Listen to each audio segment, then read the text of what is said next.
Salut, désolée d'avoir parlé en anglais. En fait, je voulais vraiment parler en français, mais je sais pas, j'ai pas pu.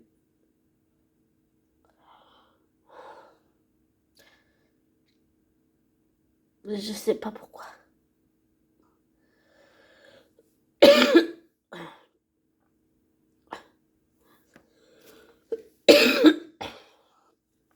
Pardon.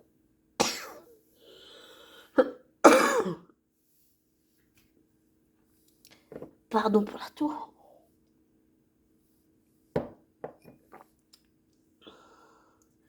J'ai bu ici quelques l'eau. Je parle pas trop fort là non plus. Je voulais dire que c'était pas un film, comme j'ai dit en anglais, mais c'était une saison. Ça s'appelle To Texas Sampound, saison 1. Saison 1, on va dire c'est comme ça. C'est vraiment magnifique.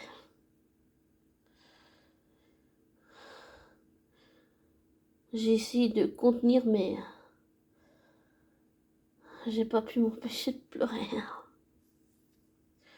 C'était magnifique. Ben, tu vois que cette jeune femme qui a été prisonnière de la Marie, elle dévale. Elle arrive avec son fils dans un village où personne ne la connaît. Elle se lie d'amitié avec le révérend, tout ça, tout ça. Et ça continue de fil en aiguille. Bon, ils finissent par, je vais dire vulgairement, mais je le dis avec tout mon respect quand même, malgré tout que ça soit vulgaire, ils finissent par s'envoyer en l'air. Enfin, façon de parler. Et en fait, l'intrigue est bien posée, les décors c'est bien fait, les dialogues c'est vraiment bien fait. Bon, c'était peut-être un peu lent, mais je me suis pas vraiment endormie. Enfin, je me suis pas endormie vraiment. Même pas du tout en fait, je me suis pas endormie. En fait, ce qui s'est passé, c'est que j'ai commencé l'épisode 1. Et en fait, je me disais, oh, je vais aller au lit, mais en fait, plus ça avançait, ça avançait, ça avançait, plus je voulais absolument savoir la fin, en fait. Voilà. C'était vraiment ça le truc.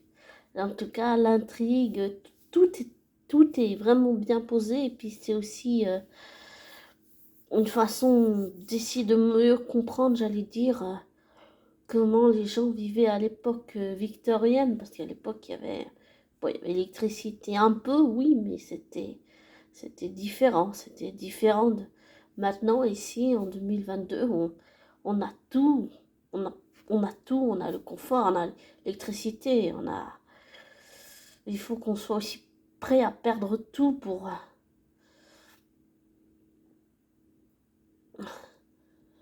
une autre aventure, j'allais dire, parce que ce truc, émotionnellement, ça t'emmène loin, ça t'emmène loin, ça t'emmène loin, vraiment loin. Ben, je dis ça parce que j'ai vraiment essayé de faire la part des choses entre Tom et le pasteur Will. J'ai vraiment essayé de dissocier les deux, l'un fictif, l'autre dans la vraie vie.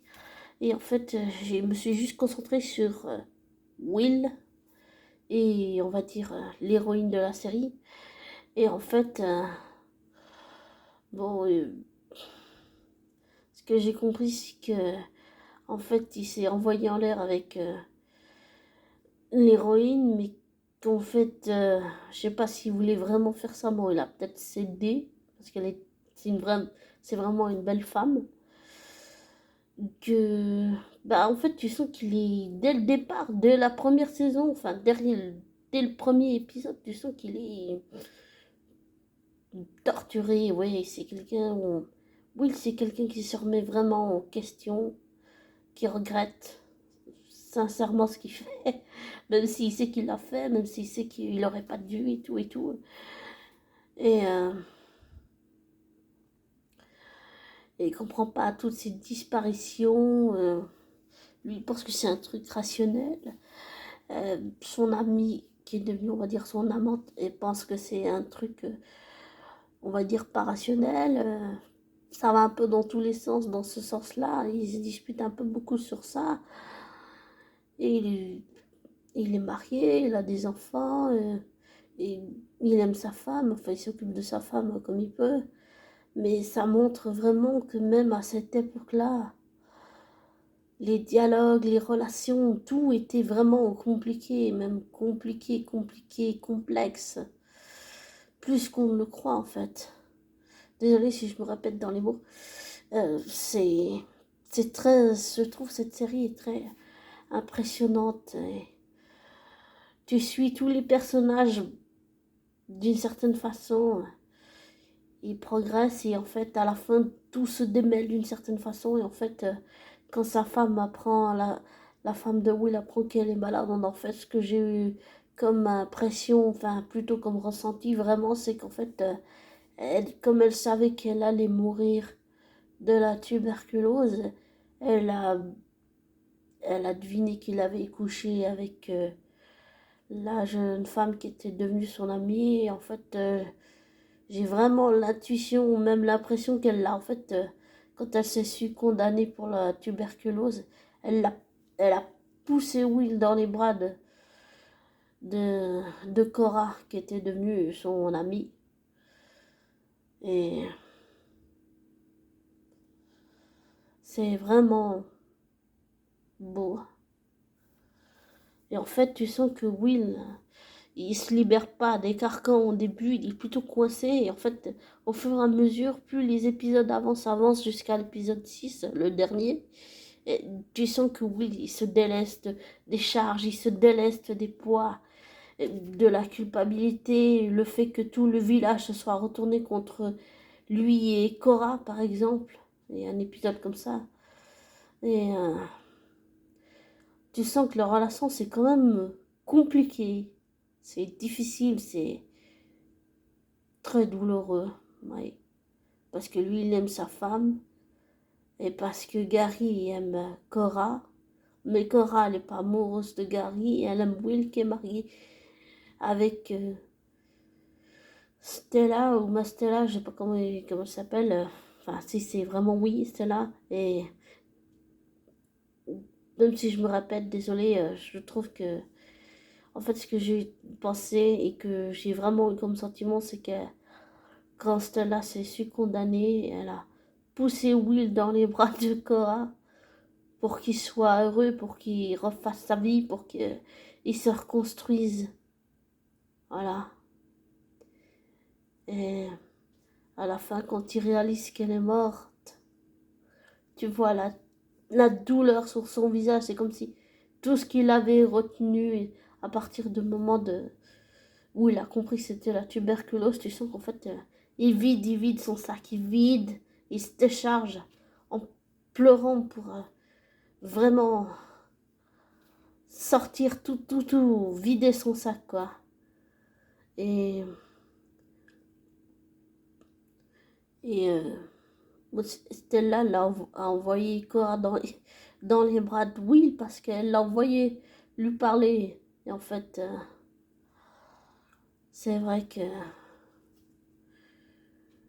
je pense que Will avait aussi besoin de quelqu'un à qui parler parce qu'en fait, tu sentais qu'il contenait jusqu'au moment où t'en peux plus. Et, et à force de contenir, bah, tu finis par exploser totalement en fait. Ouais, totalement. Et puis, j'ai aussi aimé un moment, il y a un passage où en fait, le Frankie, le fils de Cora, il dit à Will et sa mère Cora où se trouve là. Et en fait, il plonge tout de suite pour la sauver. Et en fait, quand t'es dans l'eau avec le personnage, en fait, quand il la prend par la taille, il la prend, il la tient, en fait, tu vois juste derrière, tu vois la baleine, en fait. Voilà, c'est ça. Tu, tu vois, tu vois le personnage mystère, on va dire ça comme ça. C'est, c'est vraiment beau. Et, Et je trouve la fin vraiment très belle, très mélancolique, très poétique, très magnifique. J'aime beaucoup, c'est mélancolique, j'aime beaucoup, vraiment beaucoup, beaucoup, beaucoup. J'ai adoré cette série. Elle est super. Et même si j'aime beaucoup, j'allais dire, Loki, ça me fait vraiment du bien de voir Tom dans d'autres registres, dans d'autres films, dans des courts-métrages, de- vraiment, ça me fait du bien de le voir autrement, j'allais dire que à travers le personnage de Loki. Et vraiment, je sais pas si ça me libère, mais je sens qu'il y a quelque chose qui est en train de se libérer. Je sais pas ce que c'est exactement, mais pour te dire, abonné, euh, sincèrement, franchement, honnêtement, je, je suis émue, désolée. Ça m'a vraiment fait du bien, vraiment du bien de voir Tom dans un autre registre. Et j'en suis très contente. Et je le suis depuis 2011, donc depuis qu'il joue dans le rôle de Loki avec les Avengers, tout ça, la série. Mais de voir Tom dans d'autres registres, même si je me répète, je suis désolée, mais ça me fait vraiment du bien, ça fait vraiment du bien, vraiment du bien. Et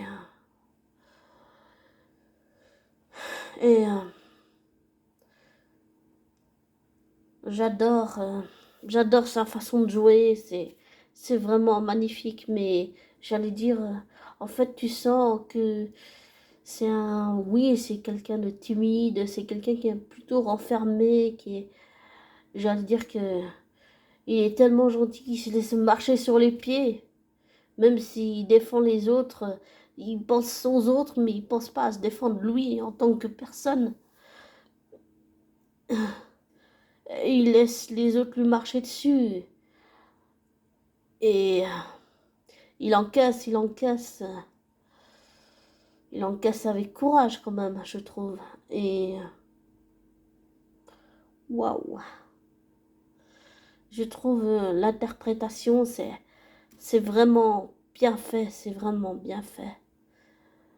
J'ai essayé de me retenir, mais j'arrivais pas. À la fin, j'ai pleuré, pleuré, pleuré, pleuré. J'en pouvais plus.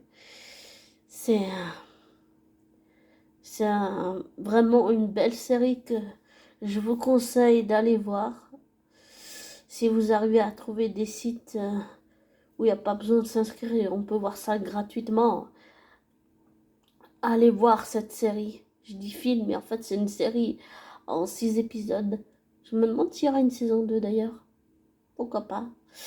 Euh, cette série est vraiment super. Et puis, mais on voit vraiment les coutumes, comment est-ce qu'ils vivaient à l'époque, parce qu'il n'y avait pas d'électricité, comment ils faisaient, les relations, c'est pas comme à notre époque maintenant, en 2022. C'est vraiment une époque, l'époque victorienne, c'est vraiment une époque, oui, tellement différente de la nôtre, éloignée même, mais vraiment extrêmement intéressante. Vraiment, c'est très impressionnant, oui. Très, très, très impressionnant, ouais.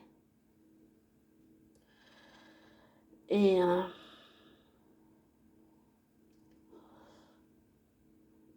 qu'est-ce que je peux dire d'autre? C'est une série que je vous conseille d'aller voir. Si vous voulez, si ça vous tente, allez-y. Et je cite l'auteur, c'est un livre de Sarah Perry. Alors, je ne sais pas qui est cette auteure anglaise. Il faudra peut-être que je me renseigne. Faudrait hein, quand même. Et je ne sais pas si le livre est traduit en français, mais il m'intéresse beaucoup le livre. J'aimerais savoir si je peux le lire en français, s'il est possible qu'il soit traduit en français, pour que les lecteurs français ou suisses ou tous les gens qui parlent français puissent accéder au livre. Ce livre m'intéresse vraiment beaucoup. Voilà. Et Claire Diane a fait, si je ne me trompe pas, un super boulot, vraiment magnifique. Tous les acteurs ont vraiment bien fait. C'était une super saison. Et je vais dire, à la fin, quand je dis que c'est mélancolique, oui, bon, c'est un peu triste, mais je sens que Will est moins torturé.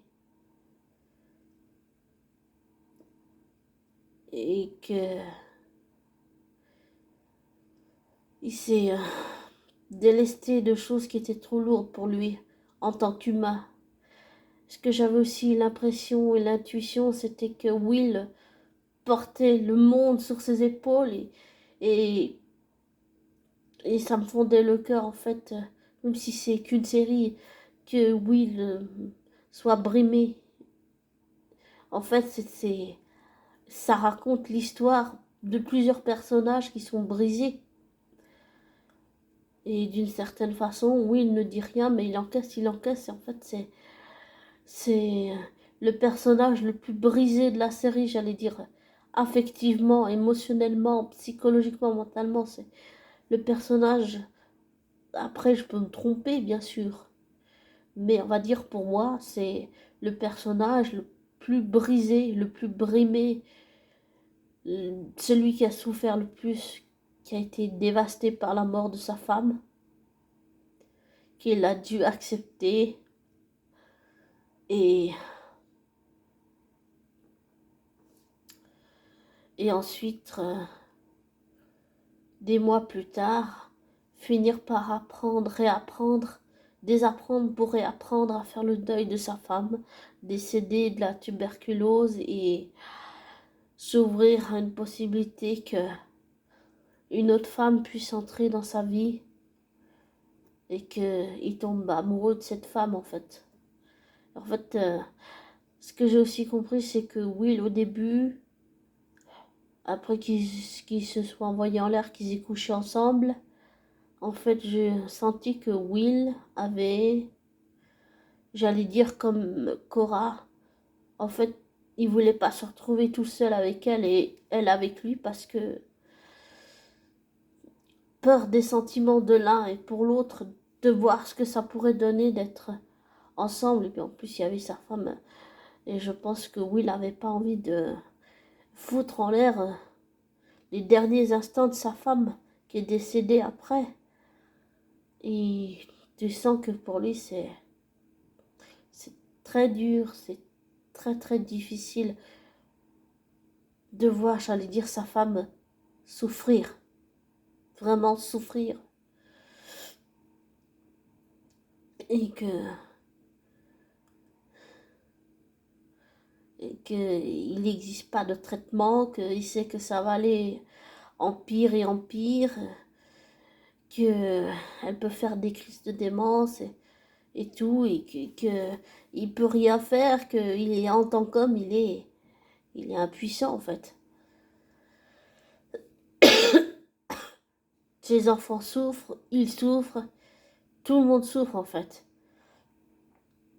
Et tous les personnages souffrent, mais même si j'allais dire je suis pas objective, je suis désolée, mais pour moi, Will, c'est celui qui est le plus brimé. À la fin, c'est comme si, pour moi, c'est un homme brisé, brimé, brisé, qui a dû réapprendre à se reconstruire. Et Cora, qui a bouleversé, mis sa vie sans du dessous, elle a dû elle-même, après avoir été victime de violence et de maltraitance par son mari, elle a dû déconstruire et, et désapprendre pour réapprendre à faire confiance à un homme. Et apprendre qu'un homme est capable de vous aimer tel que vous êtes,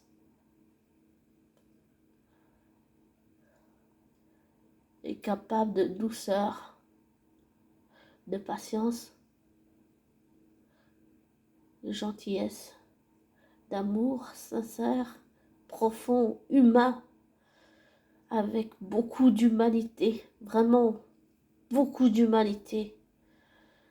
Et malgré que Will soit brimé, brisé, en fait c'est quelqu'un qui a un cœur énorme en fait. Bon, je cautionne pas le fait qu'il se soit couché avec Cora, on va dire d'une certaine façon. Et sa femme avait deviné plus ou moins quand il lui a dit qu'il avait quelqu'un, il lui a dit arrête. En fait, tu sens qu'elle avait compris quoi. Mais tu sens aussi qu'il est déchiré vraiment à l'intérieur de lui entre sa femme Estelle et Cora et le fait d'être prêtre, le fait d'être père, d'être déchiré entre deux femmes qu'il aime, dont il est amoureux, sa femme et puis Cora et Estelle et Cora, ses enfants, l'église, les villageois.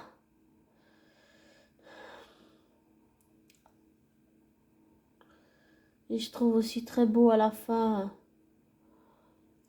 Cora et son fils qui pleurent l'animal, la baleine décédée. C'est vraiment très très très beau.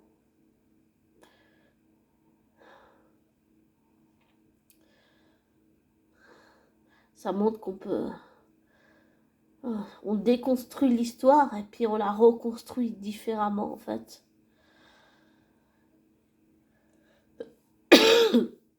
En tout cas, c'est vraiment beau. C'est vraiment beau. Ouais.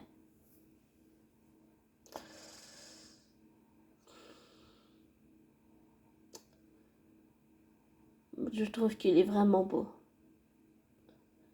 La saison... enfin, elle est vraiment belle. La saison 1. Et...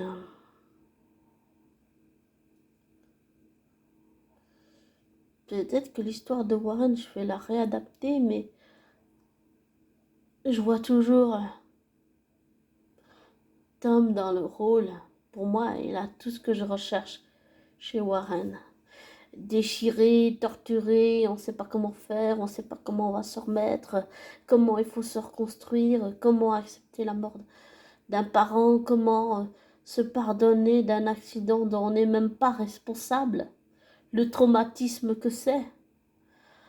Et pour moi, Tom, il a tout ce que je recherche dans le personnage de Warren. Vraiment, c'est très impressionnant.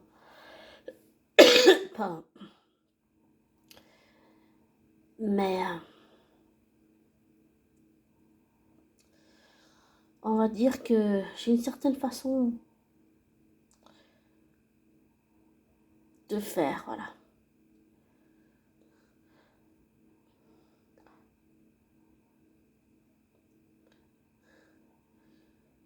Et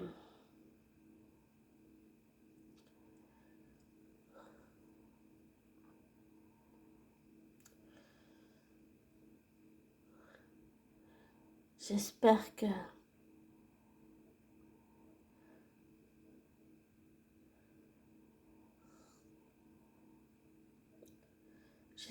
Tom, dans la vraie vie, un jour, guérira de ses blessures. Et je vous jure que je fais pas l'amalgame, je fais bien la distinction, c'est juste que je sens que c'est un être humain qui a, dans la vraie vie, souffert. C'est quelqu'un, comme j'allais dire, comme Robert Carlyle dans la vraie vie, c'est quelqu'un d'écorché vif, qui en a vu toutes les couleurs vraiment. Et je sais par expérience que les blessures, elles sont ouvertes, elles sont profondes. Et parfois, j'allais dire, jouer dans des séries ou certains films, ça nous ramène même à nos propres blessures. Ça peut rouvrir un traumatisme, quelque chose qui n'a pas été guéri en fait. Et c'est pour ça que je dis que je souhaite à Tom de trouver comment guérir ses blessures. Par contre, je sais que c'est ni les médocs, ni les anxiolytiques, ni la drogue, ni l'alcool, ni la dépendance qui peut aider. Le seul moyen, c'est de faire face. Ça, c'est la chose la plus dure à faire. C'est un exercice qui n'est facile pour personne.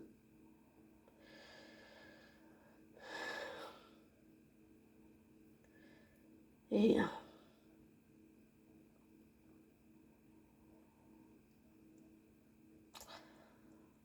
je dirais, comme j'ai peut-être déjà dit dans notre audio, ou peut-être pas, mais Tom, tu influences les gens, tu as un impact sur leur vie, tu te rends même pas compte. Et tu débloques souvent des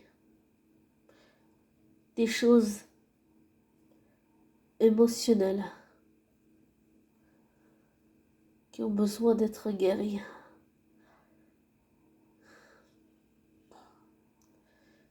Et même si ça peut faire un choc, je sais que souvent on a quelqu'un qui est un reflet miroir de nous et qui nous montre ce qu'on ne veut pas voir. Et ça fait très très mal émotionnellement.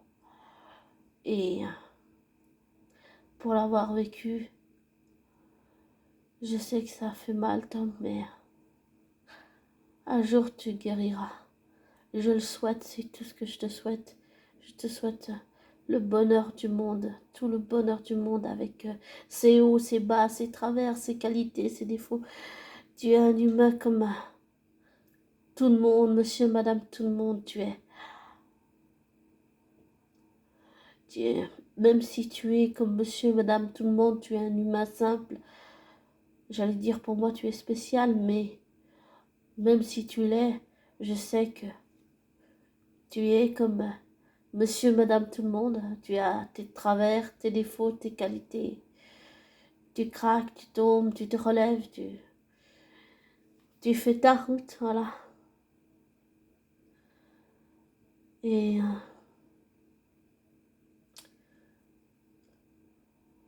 un jour, j'espère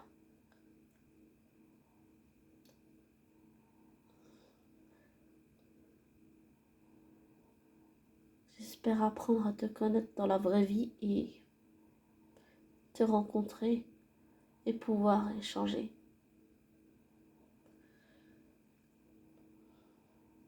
Prends soin de toi, Tom. Prends soin de toi, abonné.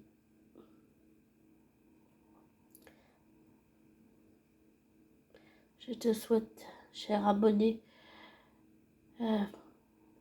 une belle matinée et une belle journée. Et si tu connais ma mise en garde de fin d'audio, alors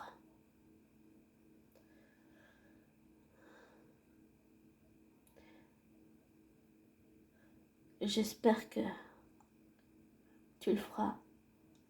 C'est seulement dans le but de protéger de moi.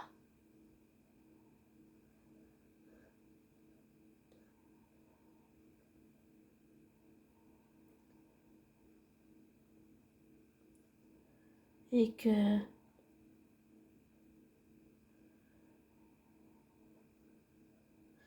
ton cœur te mène là où tu veux être, là où tu veux aller, et deviens qui tu veux être. Et n'écoute pas les tabous et les préjugés, et les reproches, la haine, le mépris, la jalousie. suis ton cœur.